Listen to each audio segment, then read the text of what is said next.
મહેસાણા જિલ્લાના દવાડા ગામના પ્રગતિશીલ ખેડૂત હસમુખભાઈ પટેલે પોતાના 2.5 વીઘાની જમીનમાં તાઇવાન પિંક નામના જામફળનું વાવેતર કર્યું છે।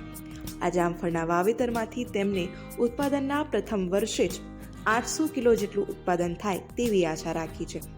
આ જામફળનું તેઓ રિટેલમાં જ વેચાણ કરી રહ્યા છે। મારું નામ પટેલ હસમુખ કુમાર જોઈતારામ, જય માડી ઓર્ગેનિક ફાર્મ, મુકામ દવાડા, તાલુકો જિલ્લો મહેસાણા।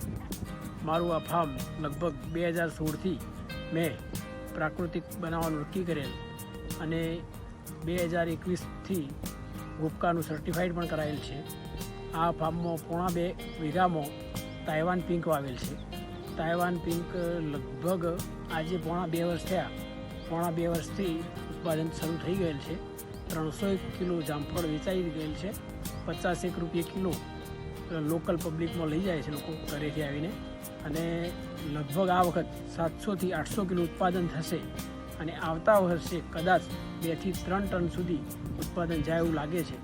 એટલે અને વચ્ચે મેં મારા પૂરતું શાકભાજીમાં ફુલાવર, કોબીજ, ડુંગળી, ટામેટાં, બટાકા બધું કરેલ છે, જે વધારાની આવક મેળવી આપે છે। અને લગભગ ખેડૂત માટે જો એરંડા કે ઘઉં કે રાયડો કરી અને વીઘે 20,000 ઉત્પાદન લેવું, એના કરતાં આ કરો તમે તો ઓછામાં ઓછું તમે વર્ષે 1 એકરમાંથી લાખેક રૂપિયા ઉત્પાદન ચોખ્ખું મળે અને કોઈ જાતની ખર્ચો બીજો કોઈ નહીં, પ્રાકૃતિક કરવાનું। ફક્ત પ્રાકૃતિકમાં તમારી જીવામૃત અને અગ્નિ અસ્ત્ર અને બ્રહ્માસ્ત્રનો ખાલી સ્પ્રે કરવાનો હોય છે। એમાં તાઇવાન પિંકમાં તો સ્પ્રે પણ કરવો પડતો નથી। પ્રતિ વીઘે અંદાજિત ખર્ચ લગભગ ટપક પદ્ધતિ ચાલે છે, એટલે પાણીનો નહીવત ખર્ચ, એટલે એકાદ મહિનો પાણી આપો ને તમે તો ઓછામાં ઓછું 1000થી 1500 રૂપિયા પાણી ટપકનું, અને પછી ગોળનો ખર્ચ 12 મહિને તમે લગભગ વધારે 20થી 30 કિલો ગોળ જીવામૃત માટે આપણે ઉપયોગ કરીએ, એ જ ખર્ચ। બાકી પોતાની ગાય હોય, ગીર ગાય છે મારી જોડે, ગીર ગાયનું ગૌમૂત્ર, છાણ અને પોતાનું કઠોળ હોય, અને ગોળ ખાલી બહારથી લાવવાનું થાય છે।